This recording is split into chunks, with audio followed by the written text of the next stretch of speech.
are going to discuss the difference between classical and Keynesian economics. तो अगर हम दोनों के डिफरेंस की बात करें, so we'll have to go back to 1930s.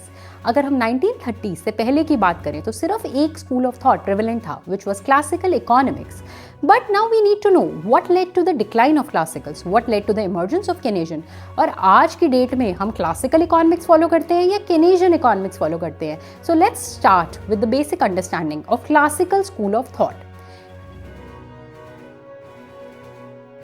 Classicals का कहना था कि supply creates its own demand. Now what does this mean? This means कि जितना भी प्रोड्यूसर सप्लाई करेंगे उतना ऑटोमेटिकली डिमांडर जो है, बायर जो है, वो बाय कर लेंगे. फॉर एग्जांपल, प्रोड्यूसर्स ने डिसाइड करा that we will supply 150 units of output. So what will be the demand? The demand will be 150. Suppose producers ने डिसाइड करा that we will supply 80 units of output. So what will be the demand? 80 units of output. So that means producers decide कि क्या level of output economy में produce होगा. But now suppose I am a producer. So what should I produce? Should I produce 80 units? Should I produce 100 units? Should I produce 120 units? So who decides that? So now producers take this decision based on full employment level of output. So for example, there is one level of output at which जो लोग भी job ढूंढ रहे हैं सबको job मिल जाएगी. I will give job to each and every person looking for a job. This level of output is known as full employment level of output. And this is the level of output that all the producers will produce. तो producers ने जैसे ही ये level of output produce कर दिया, demanders उतना ही level of output buy कर लेंगे. So that means first point is clear, that is supply creates its own demand. Now let's come to the second point, that is wages and prices are flexible. Now this point is very important to ensure that my first point is fulfilled. How? Now let's look into an example. Suppose एक economy की supply है 100 units लेकिन उसकी demand है सिर्फ 80 units. सो ये एक ऐसा केस है कि प्रोड्यूसर्स के पास बहुत सारे गुड्स लाइंग है अनसोल्ड.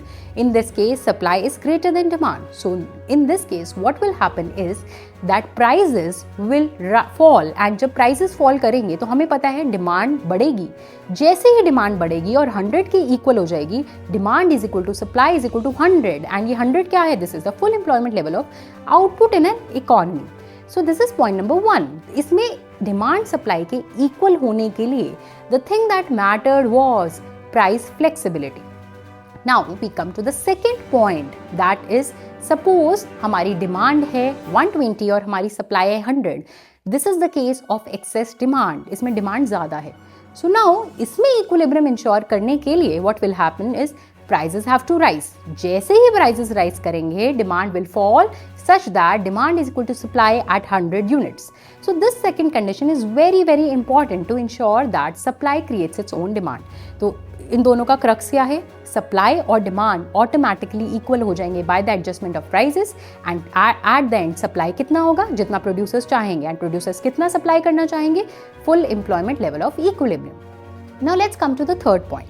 थर्ड पॉइंट हमें कहता है कि there should not be any government intervention. Government को ना फिस्कल पॉलिसी लानी चाहिए, गवर्नमेंट को ना मॉनेटरी पॉलिसी लानी चाहिए. अगर गवर्नमेंट ये पॉलिसीज लाती है तो वो मार्केट के फ्री हैंड के साथ डिस्ट्रप्शन क्रिएट करती हैं and that will ultimately lead to disequilibrium in an economy.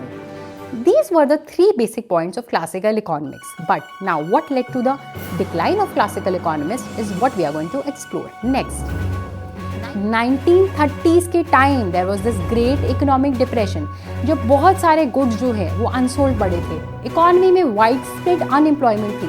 So in this case जब गुड्स नहीं बिक रहे हैं, लोगों को जॉब नहीं मिल रही, that itself defies the classical economics. क्योंकि क्लासिकल्स ने कहा था फुल एम्प्लॉयमेंट इक्विलिब्रियम होगा, जिसको जॉब चाहिए उसको मिल जाएगी, जितना सप्लाई होगा उतना डिमांड हो जाएगा. बट ये नहीं हो रहा. So then Keynesians come to the rescue.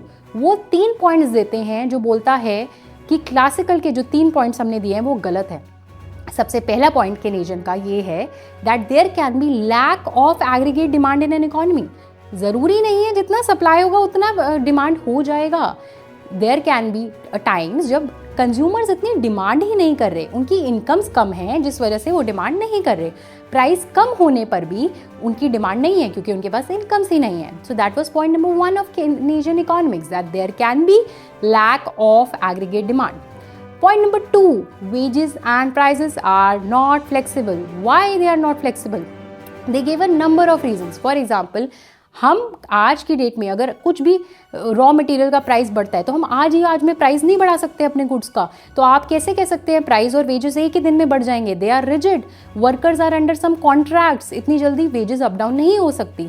So they said that क्योंकि प्राइस ऊपर नीचे इतनी आसानी से नहीं हो सकते, शॉर्ट रन में इक्विलिब्रियम अचीव करना, demand is equal to supply, इतनी जल्दी अचीव करना बहुत मुश्किल है. थर्ड पॉइंट, इस डिप्रेशन से निकलने के लिए दे suggested that government should increase their expenditure, यानी कि importance of fiscal policy. Government जब अपना एक्सपेंडिचर बढ़ाएगी, अपना खर्चा बढ़ाएगी, तो लोगों की इनकम्स बढ़ेगी और उन इनकम्स को लेकर लोग क्या करेंगे?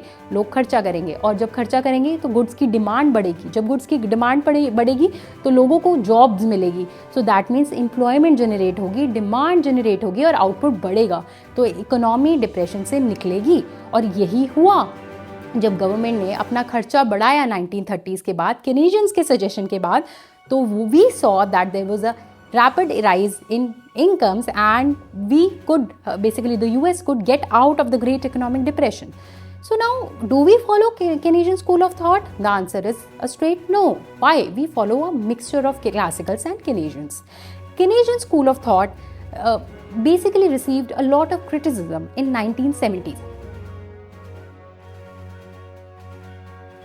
1970s का एक ऐसा टाइम था when there was stagflation, यानी कि प्राइजेस भी बढ़ रहे थे और हमारा आउटपुट भी नहीं बढ़ रहा था, यानी कि हमारी इकॉनमी में डिमांड भी नहीं बढ़ रही और इन्फ्लेशन भी नहीं हो रही. लेकिन केनेजियन ने इसकी एक्सप्लेनेशन नहीं दी थी. This was supply sided inflation. Keynesian ने किसकी एक्सप्लेनेशन दी थी? केनेजियन ने डिमांड साइडेड इन्फ्लेशन की दी थी. तो इस तरह केनेजियंस फेल हो जाते हैं स्टैगफ्लेशन को समझाने में. उसी टाइम क्लासिकल्स आते हैं और वो अपनी थ्योरीज को ज़्यादा रिफाइन कर चुके हैं. वो बोलते हैं आप प्रूव करके दिखाइए कि वेजेस और प्राइसेस क्यों फ्लेक्सिबल नहीं है, मॉडल्स दीजिए. और केनेजियन बुरी तरह फेल हो जाता है. तो this is the emergence of new classicals.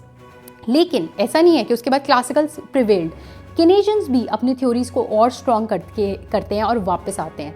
तो presently we have both the classical and Keynesian school of thought, right? So in the short run we assume कि Keynesian school of thought prevails, but in the long run we assume classical school of thought exists. So that was all about Keynesian and classical economics. Thank you so much.